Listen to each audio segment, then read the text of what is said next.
Welcome to the Uncommon Sense Redneck, where we cover today's topics using logic and rationality to blow your mind and help you mature into adulthood. And today I'm speaking with my son Ryan. And we're covering many topics, like one today.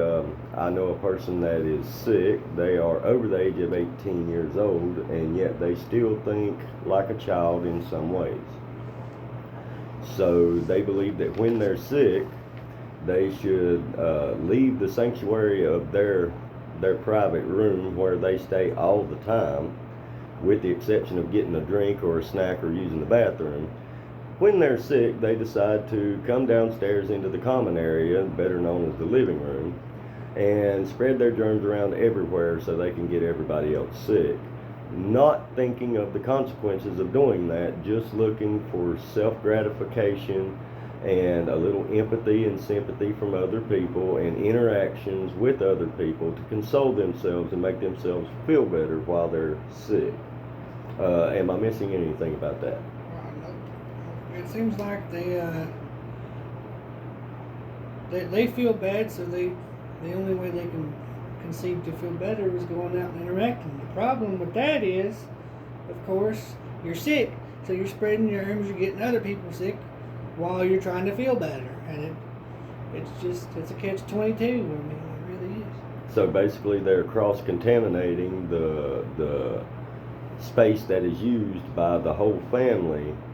So therefore, if other members of the family go into this living room, then they are more susceptible to catching this cold or virus, correct? Right. Well, it's also like, I feel bad. Let's make everybody else feel bad.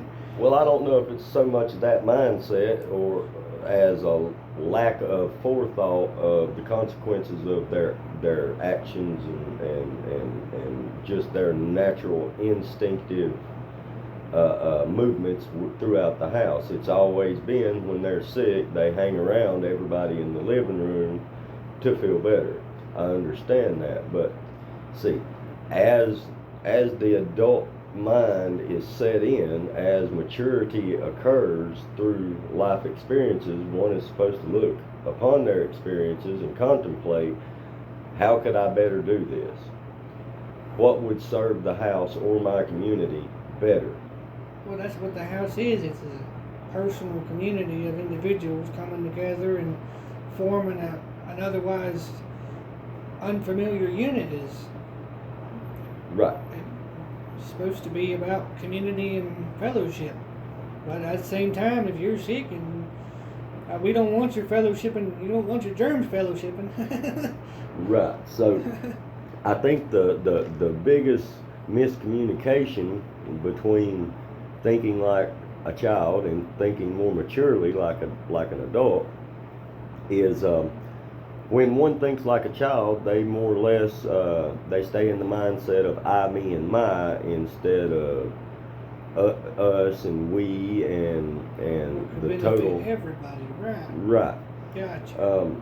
As the brain matures, if one got sick, they would automatically take into consideration, okay, how many people have a job in this house? If I get them sick, then we're all out of work, the bills suffer, and if somebody's sick long enough, they could actually lose their job, depending on the company policies. So it would be a much grander, mature thing to do to isolate yourself till you're better. For the benefit of the household, right? But the childlike mind cannot comprehend this, or it seems to dismiss it for I won't and I feel. And as I've stated on my little program before, wants and feelings don't really matter too much in the adult, mature world, only actions. Well, it's that instant gratification. It's got to have it now. Got to feel better now. Right. Well, see, so most of this is, I blame on the parents through training and environment and what you do let your children get away with doing, what you don't let your children get away with doing. Back when I was young, hundreds of years ago, when a child got sick, they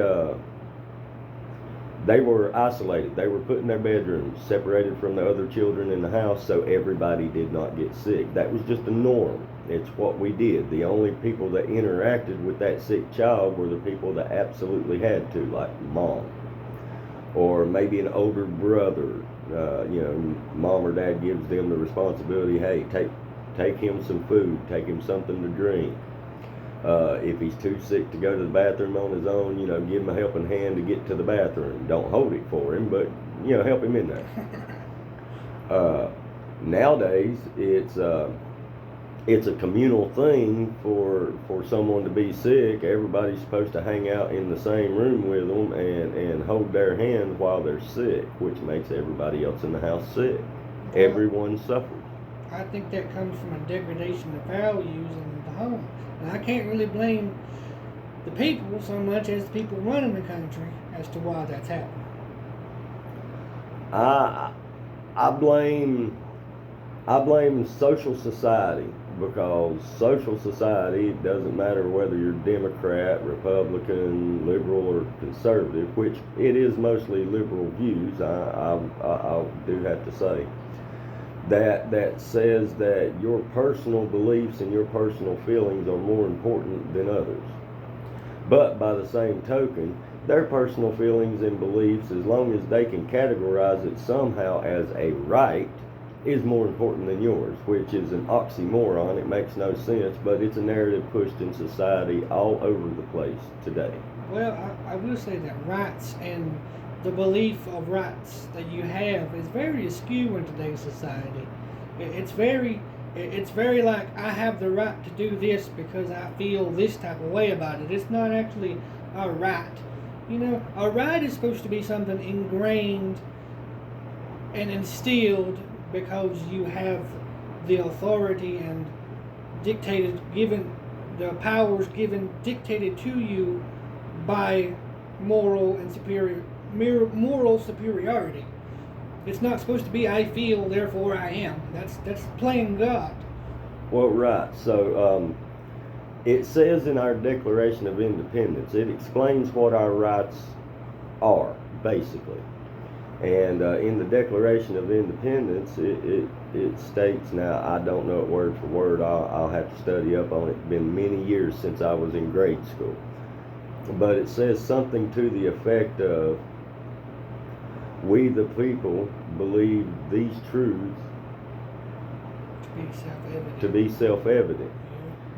Yeah. That all rights come from our Creator. Right. They don't come from government. They don't come from society pushing a narrative. Your rights come from God. Now, rights and entitlements are two different things. People get that screwed up somehow. So, you have the right to live, love, have your own religious beliefs, and not push them on everybody else.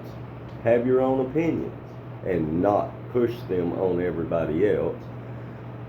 But that's your right. You have the right for the pursuit of happiness. It never says that you have the right to actually be happy. You can pursue it. Right. In other words, you can strive after this happiness as much as you want to, as long as it don't get in the way of everybody else and you're not hurting nobody. Go for it. But you don't actually have the right to be happy. Right. It's not guaranteed. There's no guarantees in this life, and they can't give you that. That's right. And so, most people in today's society are running around saying, well, I have the right to this and I have the right to that. And actually, you're speaking of entitlements. And so I can give a complete list of all the entitlements the people in the USA have in this day and time. And there's a lot of people that'll argue with me about it, but if they can't logically spell it out for I am wrong, then I just will not acknowledge it, and I don't care. So, first on the list, you have the right to air. You do have the right to breathe. Second on the list, refer to the first one on the list. You have no other entitlements or rights that are bestowed upon you that you do not have to earn. See, now, you have rights, but they all have to be earned. You don't have entitlements other than air. Everything in life has to be earned. And see, even the constitutional rights that we all enjoy has to be earned. That's what a lot of people don't understand. Like, you don't get constitutional rights because you exist. No, you get constitutional rights because you're a U.S. citizen, for which the Constitution Covers and upholds. Covers and upholds. Right. So, basically, if you're a citizen, you have the right to vote. But we have stipulations on that. You don't have the right to vote until you become of legal age to be considered an adult, which is 18 in the US of A. So that means that children, although they are citizens, are not allowed to vote because their brains are not mature enough to exactly be able to wrap around all the concepts needed to make government and the U.S. run efficiently and cooperatively. Well, I will say there's a lot of consequences and theories, and there's a lot of different clashing heads that has to go on for the government voting process to even really be a thing. I mean, I will say even as an adult, sometimes it's hard to really realize all the far-reaching consequences of this person being elected. The ramifications. Yeah, I get that. So here's the thing. Everybody, they're under some delusion that if I vote for this person, they're going to do exactly what I want them to do. And that has never happened, ever. The closest is the president we have right now, and he still does not do things the way most people want him to do it. The results are coming in. He's getting the results that most people wanted, but the methods he's using is rough. It's not eloquent. It's not as diplomatic as any of the presidents before him. So he gets a whole lot of criticism for what he's doing, but he is actually attacking all these problems with the mindset of a mature adult. He does not think of everything in a childish way, so he is baffling most of the country that has been raised to believe that their wants and inflated sense of entitlement is justified. Right, and I feel like he tends to use a roundabout method when he does things, but he does get a result. Yes, he does. Damn near all the time. Right. So when people think about Trump, what they should honestly understand is Trump has always been a deal maker. He has always been a negotiator, and he has always somehow figured out the way to have the upper hand in any and all business transactions and the parameters of each one of them transactions. He always makes sure that basically he's playing four-dimensional chess while everybody else is playing checkers. So he lives his life as peace and negotiation through strength. So he does not kowtow to anybody to get something done. And so that means he's a real man. He does not give up his principles and values to try to appease anybody. He looks at a situation, he analyzes it, he looks at it from all these different angles, and then he will attack this problem. And while everybody else is attacking the problem through an emotional point of view, that's the only point of view he does not take into consideration, because like me, Trump knows that your feelings don't matter. Right. Are your feelings going to stop Russia from invading the United States, or is it going to be them bombs we send up? Yeah, the feelings are not going to stop any of that. Right. And making stupid statements on social media and on the news and all these places. People are saying stupid things so that they don't get criticized by people of their party or persuasion or whatever. And everybody wants to down Trump, who really doesn't care what anybody thinks. That's one of the reasons why he's a real man. You know, they say stupid stuff in hopes of influencing other people to see things the way they see it or are told to see it. I don't know who's pushing these narratives in these mainstream media outlets, but yeah, they keep pushing the wrong narrative, which is why Trump won in a landslide when the votes come out and he was running for president, because people are sick and tired of the false narratives and pushing false point of views and false propaganda to try to sway people's opinions more towards their socialistic views. Our country was designed to be a democratic republic, which is actually an oxymoron, but somehow we made it work. Right. Somehow, I mean, when you go through history, a lot of the people that you wouldn't think were taking those hard stands are taking hard stands every single day against a lot of different things. And Trump's not doing nothing but taking a hard stance against China, hard stance against Mexico that's pushing drugs and cartel members and trying to take over inner cities. And you got to understand, like, a lot of this stuff is really happening out there. And through tariffs that everybody seems to be condemning, through tariffs he is putting a stronghold and choking off Russia. If their money stops, they have to stop. Well, yeah. I mean, yeah.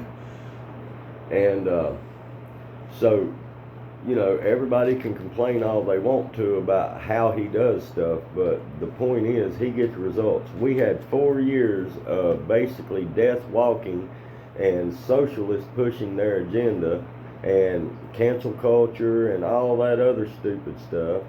And where did it get us?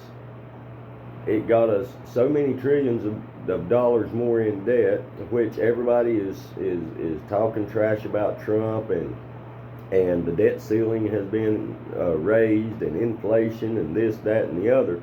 What they don't understand, if people were keeping count on the money being brought in by tariffs and sanctions on these other countries that have been taking advantage of the U.S. for over 70 years, just by doing that, if you do the math, out of our $53 trillion deficit that we have, he has already got guarantees from enough countries to cover over half of that, which means that our deficit is only somewhere around 25 trillion, and since it was up almost to 30 trillion, he's already lowered our deficit by almost 5 trillion, which nobody is willing to admit, but all it takes is a little common sense and math. Yeah, but you know, all that core math nowadays, they can't do math anyway. Yeah, I don't understand core math. Why would anybody want to play Sudoku just to get to a simple math equation answer? Wow. You know, 4 times 4 is 16. I don't have to draw a grid on a piece of paper and take 10 minutes of putting numbers down to figure that out. All I have to do is 4 times 4, it's 16. Well, I mean, I'm not that old, but I mean, it seems like they sure are going around their butt to get to their elbow on that one. And that's the way society is today. We have people pushing agendas that they have seen in other countries. It doesn't prove that it works. It just proves that somebody else is using this method, and through their wishful thinking, they're like, well, we should implement that in the United States. The only problem with that is it does not work here. We have free enterprise capitalism, which means you have the right to start a business. You don't have to ask everybody's permission. You don't have to grease the government hands with thousands and millions of dollars to be able to start up a personal business. You don't have to let the government own half of your business to be able to start it up. All you have to do is file for a business license, which means you pay tax. You got this license, business license, which comes with a tax ID number, so that any money generated for this business can be taxed, and you pay your fair share of taxes according to how much money your business generates. That's it. And everybody wants to overcomplicate it. We got stupid people like Bernie Sanders. I don't know how Walking Death keeps going, but he sure does. Talking about the oligarchy. Okay, there is no oligarchy in the U.S. And he is a Marxist communist that says he's a socialist. But he has never had anything good to say about the United States. In good times or bad, you can always count on Bernie Sanders to be a communist. Well, I will say that a lot of his stuff comes from their playbook. I sure will. I'll say that a lot of the things you find Bernie Sanders saying a lot of times comes from the eugenics and Marxist propaganda and the old days of Russia. And if you go back and look, I've even seen it quoted word for word, some of a speech from Stalin. But word for word, Bernie Sanders' words is translated into English. The only difference is Bernie Sanders would say the United States of America instead of the People's Republic of Russia. Yeah, I mean, people really ought to delve into that. I feel like that's something that needs to be. Can't be stated enough that we have real world spies in our midst. Well, I've been paying attention to politics for over a decade now. It caught my attention right before Trump ran. It was Obama. Well, I started paying attention during the Obama and Clinton days, and I found out just by paying attention, watching, that society in America is pushing socialist views and saying that it works. If anybody can point out a successful socialist country, not a democratic country that has socialist health care, I'm not counting that, which that will not work either eventually, but we'll say it is working right now. It's still a democratic country. We live in a democratic country. Show me a socialist country that is prosperous. Anyone. It does not exist. How about a communist country that is prosperous? Other than China, who sells exports to every other country in the world, almost. China, they're only successful because we allow them to be successful. We buy their products. If we stopped buying their products, and we talked Europe into stop buying their products, then China would go under in less than 5 years. China would be a welfare country. Honestly, it definitely seems like the world trade today is geared toward all those Chinese and Russian oligarchs that like to pretend like they got our best interest in heart. But I will say the open border policy, man, they can just walk right in, that we had for years. Yeah. And no one can deny that. We had open borders as long as 15 plus years, as long as I've been. I mean, it wasn't until recently that we tried to start closing them borders because there were so many, just so many threats coming into the United States. Right. So during the Biden regime, we kept being told by the government and the White House that the border is secure. What they meant was there's tons of people coming across the border, so it's working.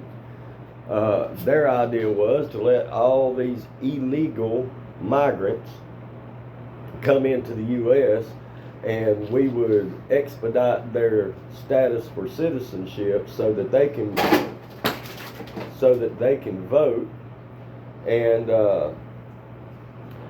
then hopefully the Democrats and socialists was hoping that by getting these people to be able to vote, that they would vote for the Democrats, vote for their socialist agendas, and that government would tell everybody what to do.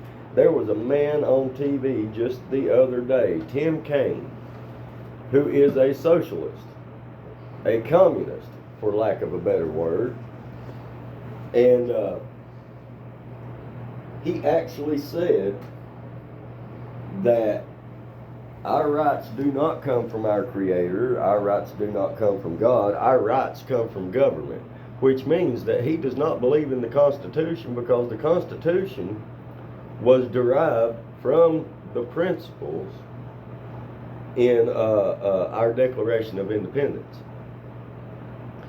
And so to go against the Constitution or to go against the Declaration of Independence is to go against the principles of America, which means you are not a true American and you should not be in Congress.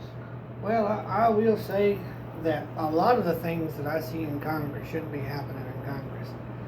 But that's the world we live in now. I mean, people don't understand the issues, so they tend to rattle off about stuff and they get taken advantage of because they just won't do the research. Well, right. So another example, we have, what's her name? Ilhan Omar. She is a self-proclaimed socialist. She's in our government.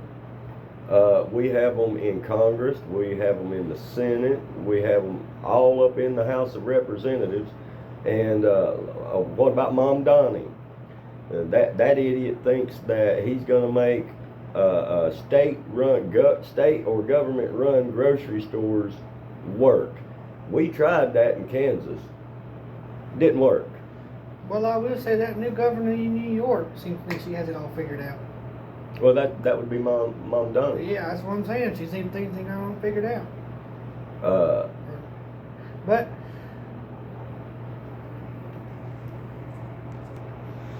But moving on, what do you think about this last week?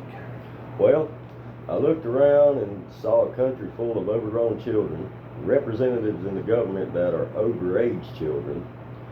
Just in the past week, I've seen a comedian jailed for voicing his adult opinion on social media on a topic that he simply told the truth on, and he was punished for it. He was put in jail. Now, this happened in the UK, but nevertheless it happened. And if it is happening over there, it can surely happen here. Oh yeah. And I saw a senator named Tim Kaine say that he doesn't believe in the Declaration of Independence because he actually said that our rights have come from government and not from God. He, like many others, thinks in a rebellious child way. The fear and risk of not being liked by his political party induces him to spout foul and childish authoritarian rhetoric out of the side of his neck. Well, I will say that's a lot of people today, even in our little cliques in high school. That's exactly what we used to do. Right. Like I said, childish. Right. I mean, yeah. I've also seen a news anchor. I don't know her name, don't care to know her name. She's inconsequential. But I saw a news anchor, or more precisely, a fake news propagandist, attempt to bait and coerce the Epstein victims into implicating our president in immoral or harmful acts to no avail. She got no bites on that. Can't imagine why. I read and heard about D.C. thanking and then suing President Trump after cleaning up the place, which blows my mind. I ain't heard about that. What's going on with Washington, D.C.? Well, I'm not a lawyer, but I can read, so I looked up the existing laws about Trump's deployment of the military in the city of Washington, D.C. First, for all that don't know, D.C. isn't a statehood city. In other words, the District of Columbia is not one of the states in the United States, so therefore it is not independent of the federal government.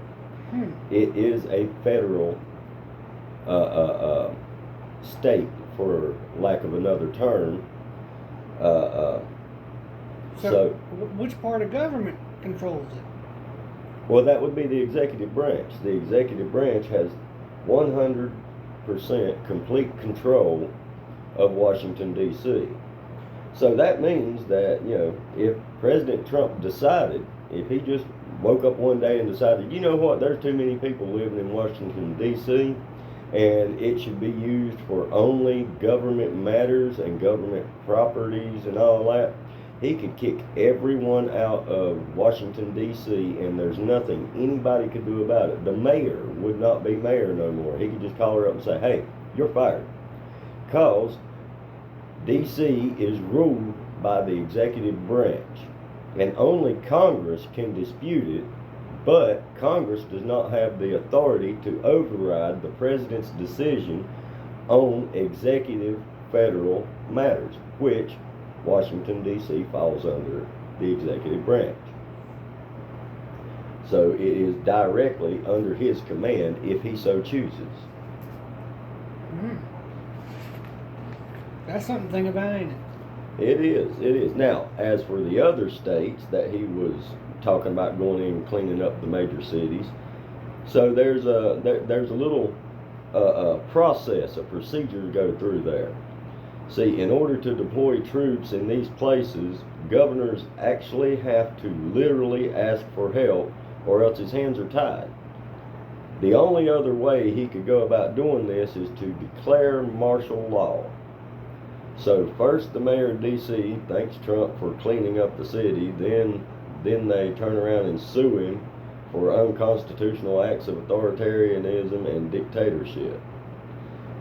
This will come to no avail, and as far as him just bullying his way into other major Democrat failed cities, he will not do that. He is attempting to use the art of the deal and examples by the major cities that are willing to ask, not beg, ask. He's willing to go in and use the National Guard to help clean them cities up, and they will be a shining example of what these failed Democrat cities could be if the social, liberal, communist would swallow their pride and ask. Asking is not begging.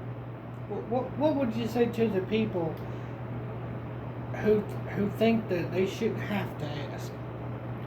Well, that would be a false sense of entitlement and an inflated sense of self-esteem and false pride. And, well, honestly, if their parents were still alive, they should be bent over their parents' knees and spanked like a little 3-year-old child pitching a temper tantrum. You're supposed to do what's best for your city and your country, not what's best for your clicks on social media and everybody feeling good about something. Feeling good about something does not fix it. Well, that's true. Now, I don't know any conflict where a feeling fixed the world's problems. Me either. To bring it a little closer to home, to prove that feelings don't really matter, the last time you had a phone bill or a car payment or insurance payment or light payment, and you was running a little short of cash and stressing out over it because you might not be able to get it paid, why didn't you just feel better about it? It would fix it, right? Well, I mean, maybe it would help me feel better about doing what I'm doing while I'm fixing it, but I don't know so much that the feeling itself ever fixed my car payment. No. I know of no instance where a problem was actually solved by changing feelings other than the problem of feeling bad about something. Right. Well, I will say that feeling good about work does help you do work. But you should feel good about work anyway because you're taking pride in what you do. This is true. So, I mean, it's catch-22 there. But for some people who weren't taught that, you know. Well, so see, if you take pride in what you do and you can accomplish the task and goals set before you, you automatically get a sense of accomplishment, which is a sense of pride, which is feeling good about it and yourself. So through actions, you can actually induce yourself to feel better about something. But if you take no actions and you only run on theory and hypothesis and never try to bring anything to fruition other than pushing your feelings, then yeah, you'll never accomplish anything. Not really. Yeah, not really. Yeah, I mean, it takes action plus goodwill to make anything happen. That's the way it's been since time was found. You know, for recorded time. I mean, way back then they didn't divine on the feelings of somebody. No, They didn't care. They didn't care how Julius Caesar felt. All they cared about was he was cutting heads off of people. Speaking of Julius Caesar, funny thing, people like to compare the U.S. to the Roman Empire. Okay, so if you do your history, the Roman Empire actually became a capitalist society for a while, and they were one of the richest and most productive societies on earth at that time. Oh yeah. But what happened was feelings and emotions become more important than duty and responsibility, and they started just like the Democrats did over the last 4 years. They started letting people from all different places migrate into the Roman Empire and bring their customs and influence other people to their ways, and they changed it around, and it became a socialist structure, and it faded out rather quickly. The empire was crumbled by feelings and emotions and false senses of entitlement and rights, and anybody is free to look that up. That's a fact. What would you say to the people who think that the Roman Empire was spread too thin on too many fronts, and that's why the Roman Empire failed? I would say that they only have one part of the equation there. Yes, the Roman Empire was spread too thin on too many fronts, but it also had too many idealistic beliefs within its structure and within its main body, and them different beliefs and senses of entitlement, they were conflicting too much. There was too much conflict within the empire, because the Roman Empire grew to an exponential size, and then everybody seen how prosperous it was, and they wanted to be part of it, but they didn't want to give up their beliefs. And so basically the Roman Empire just got too many people to feed. Everybody was counting on the Roman Empire to take care of them instead of being a productive member of that society. And capitalism went away, it went to socialism, and then when the Roman Empire ran out of goods and means, it crumbled. And so, yeah, by proxy, it was spread too thin for its means, because it had grown too big to be self-sustaining without capitalism. When capitalism fell to the wayside and socialism took over, there was not enough productivity to counter the needs of the socialistic society. So supply and demand, right? Not enough supply to meet the demand. That's it. That's exactly why the Roman Empire fell. Everybody can look and they can say, well, they had a war on this front and this front and this front and this front. Yep, and they were doing great with the war until they got too many citizens back home to take care of, and they were not making enough goods. They were not growing enough crops. They were not breeding enough animals. Their monetary structure just kind of fell to the wayside, and they were taxing everybody so much that they were starving them to be able to have the money and the food and the supplies to keep these wars going, because the people at home were not being productive. They were depending on the Roman Empire to take care of them, Well, like the people in the U.S. today. well, I will say that has a lot of all that infighting, all that strategic structure, all that the capitalist views versus the socialist views. I mean, that sounds a lot like the U.S. today, especially especially when you start thinking about how the taxation started hitting. It does, and by the way, so I've been calling the structure that the Liberal Party keeps trying to implement, I keep referring to it as socialist, but actually, if you get down to the core of it, they are using socialism as a mask. It's communism, because they want the government to own pretty much half of all businesses, corporate and private. And small business, large business, it doesn't matter. They believe that the government should have a stake in everyone's business so that the government can control everyone's business. And when that happens, we will no longer be a democracy. We will be a communist country. But why do you think they want that? Is it power? Is it money? Both. So the people, as they ascend in government, it becomes a realization that with ascension in government comes more power, and with more power comes more money. With more power and money comes more authority and leeway to get your way and do what you want, and they become entitled. They get this inflated sense of entitlement. Case in point, Nancy Pelosi. I have no proof on it, but just going from her economic structure over the last 20 years, she either has the greatest analytical mind in the world when it comes to investing, or she did a lot of inside trading. For a woman that has a hard time putting sentences together and grasping her brain around simple concepts, I would say it's hard to believe that she is an economic mastermind.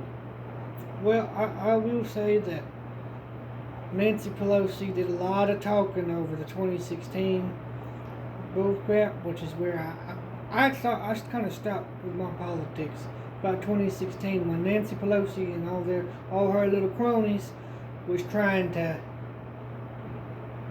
say that what was it? Some kind of impeachment over a business deal. Yeah, they were trying to impeach Trump because they were saying that Trump was colluding with Russia and was doing major business deals with Russia, and he was basically trying to sell the U.S. to Russia. He was going to give the U.S. to Russia. Russia collusion, Russia hoax. Yeah, and I mean, all that, man. When you start thinking about how much they pushed that narrative, and they could never find no evidence, that kind of burnt people like me out. They're still pushing it. That's part of the problem. So, okay, not only Nancy Pelosi, what about AOC? AOC's net worth has went up over 30,000% in the last year. Okay, she went from having only a few $1,000s, according to her, in her bank account, to being worth over $6 to $30 million. How does that happen without inside investment, inside trading, inside partnership, donations? Off of a winery? Really? Yeah, that don't add up right there. I mean, come on, Bartles and James don't even make that much money that fast. And they've been doing it for a long time.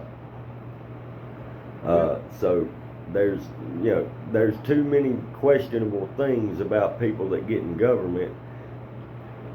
Most government positions do not pay more than $150,000 a year. Now you can do the math on that. What's 150,000 times 10? If they're in office for 10 years, how much did they make? 150,000 times 10, right? Mm-hmm. Well, that'd be 1.5 million. There you go, 1.5 million. So AOC, she's been in office approximately 10 years maybe, Okay, somewhere around there. She's been running her mouth that long, anyways. So, how did she somehow end up making approximately 5 to 20 times more than that? That's a good question. That's a good question. And see that seems to be a running trend around here in Washington. It really does. It seems to be a running trend how everybody's got all this money, but can't nobody ever finance their own stuff. They got to take it out of the pockets of the workers, like me Right. and you. Well, so I'm gonna do a wraparound back to Bernie Sanders. Okay, so him and his oligarchy. So if he's so determined to prove that socialism works, of his 15 properties that are all worth well over $1 million, Yeah. and his bank accounts that he has millions of dollars in, if he really believes in equal rights and freedom for all people, why don't he donate all of it except one property and all of it except, we'll say, $1 million to the people in the U.S.? Give everybody property and a check. If he believes that everybody should share equally, why in the hell don't he put your money where your mouth is? Don't Yeah. talk about it, be about it. Otherwise, shut up. Well, that's a good point. We got a lot of homeless people on the streets that could use that money. At least some of them. Yeah, I mean, even if it's $4 million, you take $4 million, you could build some cheap housing. As far as that goes, cheap boarding houses, and you could fix at least a third of the homeless population in, we'll say, San Francisco. Yeah. If he sold off some of them properties, them multi-million-dollar estates he has, then he would be able to put a hotel in pretty much every major Democrat city, Yeah, that's and he would be doing his part. He'd be the socialist king, but that would require sacrifice on his part. See, he believes in a socialist state and a socialist country where everybody else pays, just not him. And see that's where a lot of our problems begin. Is where let's build it off the backs of everybody else. But it's been like that, and Mike, I can't really say that it's necessarily a new concept neither. I mean, it's everybody wants to sacrifice until it's time to sacrifice. Right. Everybody thinks it's the country's responsibility to take care of other people in the country. It's your responsibility to take care of this homeless person that has made nothing but bad decisions for a long time, which is one of the reasons why they're homeless. So let's just give them everything, because they're not mentally mature enough to be an adult enough to take responsibility for their bad decisions and start trying to make good decisions.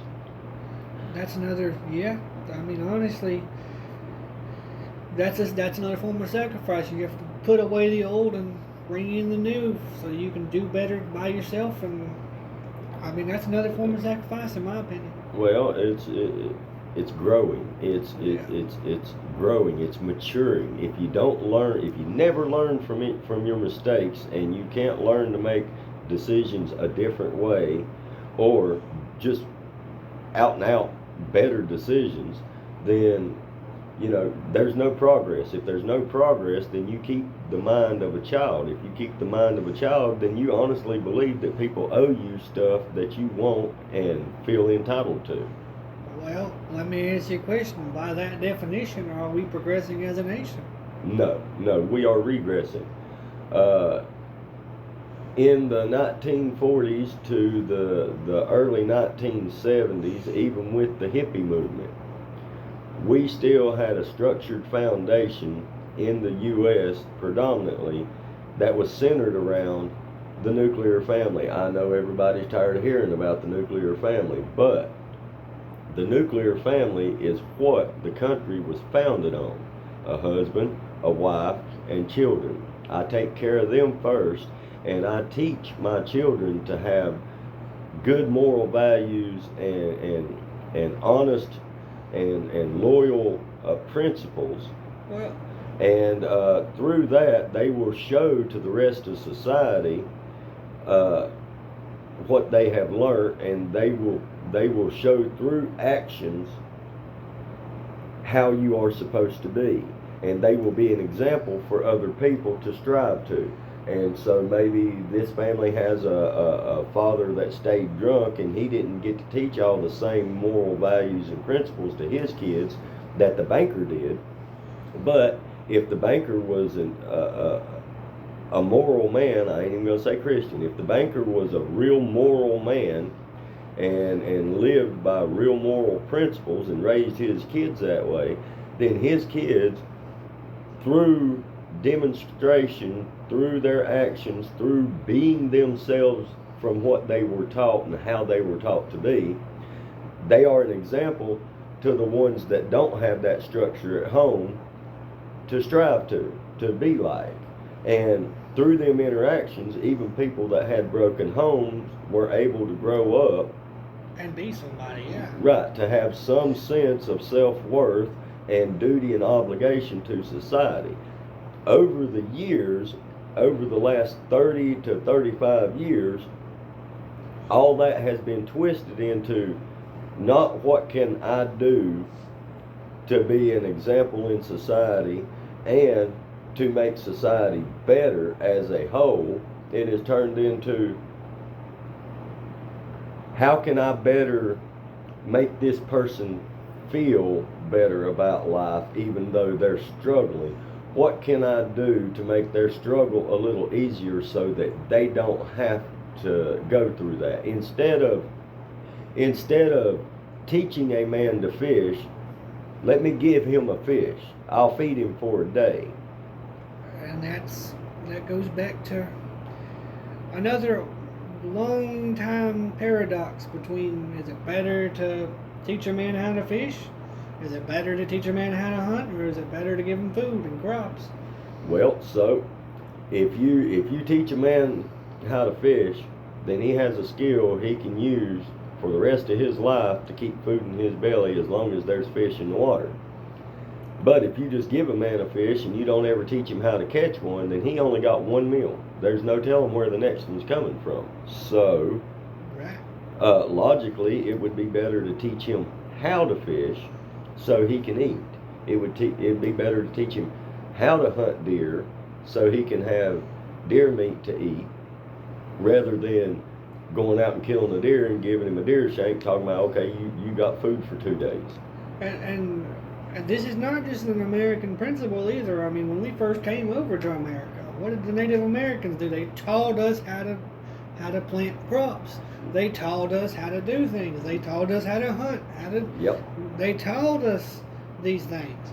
We didn't just make this up. I mean, it didn't just happen with America people. Yeah, they taught us that if you go catch fish out of the stream or out of the ocean, and instead of eating that fish, you take that fish, you dig a hole in the ground, you put that fish down in that hole, and then you cover it up with a little bit of dirt, and then you put a corn seed down in the dirt, and you water that. Once that plant grows up enough to where the roots touch that fish, which is decaying in the ground, it gets all the nutrients it needs, and it turns into a real healthy stalk of corn. Oh, yeah. And you can get 6, 8, 10 ears of corn off of that stalk, so you can feed your family. Now, you plant 200 stalks of corn, you got enough corn to feed your family through the winter. Just like that. Yep. And see, they were. It's not just the Indian dealer. It goes back farther than that too. I mean, Native Americans, Indians, whatever you want to call it, goes back farther. I mean, it's always been a time and modern thing. Well, see, the Native Americans also taught us how to dry the corn so we can make cornmeal. Hey, we got cornbread and stuff like that from that. Right. They also taught us about the wild wheats that we had, Right. and how to harvest these wheats compared to the wheat that was harvested in England, which it was a little different. A lot different. And so they taught us how to harvest and thrash the wheat here, and how to turn that into wheat flour so we can have breads and stuff. We didn't bring that stuff from England. We brought some, but there was some already here. They taught us about the berries and the fruits, and like tomatoes. Right. Back then, tomatoes looked like clusters of grapes and they tasted like butt. But we combined them tomatoes with English tomatoes. We crossbred them and made hybrids through pollination. And what do you know? We come up with beefsteak tomatoes, which is now one of the largest grown and bought varieties of tomatoes in the world. I see. It is just under the Roma tomato from Italy. I see. So what you're saying is it wasn't just them, it wasn't just us. It was a combination of the two of us that made us successful. That's right. We taught them how to use guns. They taught us how to use bow and arrows. We taught them how to make sugar, and they taught us how to plant corn.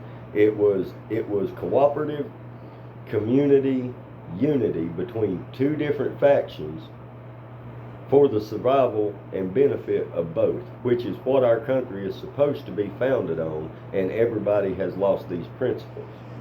Well, I will say though, what do you think made that discourse happen between the first? Because I've heard a lot of stories about the Indians and how they attacked us, but I will say, well, I've heard actually. Let me go ahead and say that I have that backwards. I've heard a lot of stories about how we attacked them, but I don't ever hear the stories about how the other tribe, this other Indian tribe that they weren't that they weren't cooperating with, came in and just destroyed. I had to do my research on that part. So, most people think that when we landed on at Plymouth Rock, that we accosted the Indians. Okay, first of all, when we landed on Plymouth Rock, the Indians had never seen a white man or a paler person than, Indians. Right. Or should I say Native Americans? I'm old, I still use the term Indian. Yeah. And if it offends, I don't care. So, we landed on Plymouth Rock and they couldn't figure us out. Basically, they thought we were aliens. And so they kept their distance. Only one brave Indian decided to venture out. Now, this is after we landed on, nobody mentions the first landing, Ocracoke and all that. We landed on those islands, and they just took us out. those Indians, they kept their distance until we had already made settlements there. Yeah. And we were cooking foods and stuff that they couldn't understand. And so we sent ships back to England and all that to get supplies, and while those ships were gone, those villages just kind of disappeared. Nobody knows what happened to the people. They didn't find any people. They found no tracks, no evidence of the people leaving. And it's still a mystery to today. And here's what I'm going to say. That the Indians had a real big habit of taking prisoners and making them slaves and or integrating them into their society. Which is one of the reasons why you can find blue-eyed Native Americans today. It's also one of the reasons why most people believe that Native Americans were short people. If you actually go through the trouble of reading history books and reading books that were published during the time that Custer was around and Indians and all that, most Indians were 5'7" to 6 foot tall, like a regular white man. Yeah. And only through the integration and breeding with other cultures did their stature begin to get smaller and taller, but the average changed from 5'7" to 6 foot to 5'8" to 6'2", and then you have 5'6" to 5 foot. The 5'7" is not actually normal anymore for the Native American. Well, I will say though, a lot of people don't like to talk about the fact that one tribe, one chief spoke for one tribe. He didn't speak for all Native Americans. This is true. So when one chief says, "Yeah, I'm going to cooperate with you. We're going to cohabitate peacefully. You know, y'all are cool." Da da da da da. We'll teach you how to hunt. We'll teach you how to fish. You teach us how to do some of the things you're good at. Yeah, we'll get along great. And then their enemies over by the pond, they start seeing, oh, they're militarizing their stuff. They got guns now. Da da da da da. Like they're becoming a threat. They're colluding. Yes. Yeah. I'm becoming a threat now. Now I gotta take you out because before you get too much stronger. I gotta take you out. Well, so another thing, nobody wants to admit the conflicts amongst the tribes. Anyways, they believe that the white man brought slavery to America. Okay, check this out. The Indians were killing each other and taking prisoners and slaves for 1,000 years before we ever set foot on this soil. Yeah. Okay, having slaves is nothing new anywhere in the world. Okay, it wasn't when we started. And by the way, for all the ignorant people, now ignorant doesn't mean stupid, it just means ill-informed, not informed. You can look that word up and seeing how people will get offended. If you get offended, it's because you're ignorant to the definition of ignorant. Yeah, well, that's true. So, for all the people that are ignorant to this fact, the very first black slave owner, okay, the very first owner of black slaves in America was a black man by the name of Jonathan Davis. Oh, you mean to tell me it was black people selling to white people? You mean to tell me all this time I sit here and thought that the Africans were running around, Europeans just going around capturing all these Africans. Meanwhile, the Africans were doing that way before we ever got there. Yes.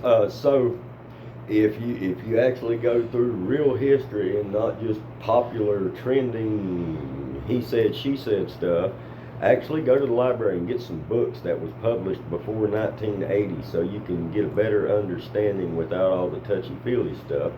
And you'll find out that British did not even go into the interior of Africa to acquire any slaves until after we had already started to try to abolish slavery in the U.S. So you mean deep into the Civil War, we never went into the interior of Africa, right? Right. Okay. Well, I have to do some research on that, and I encourage every one of you to do the same. So, what was happening was there were slave traders in Africa, okay?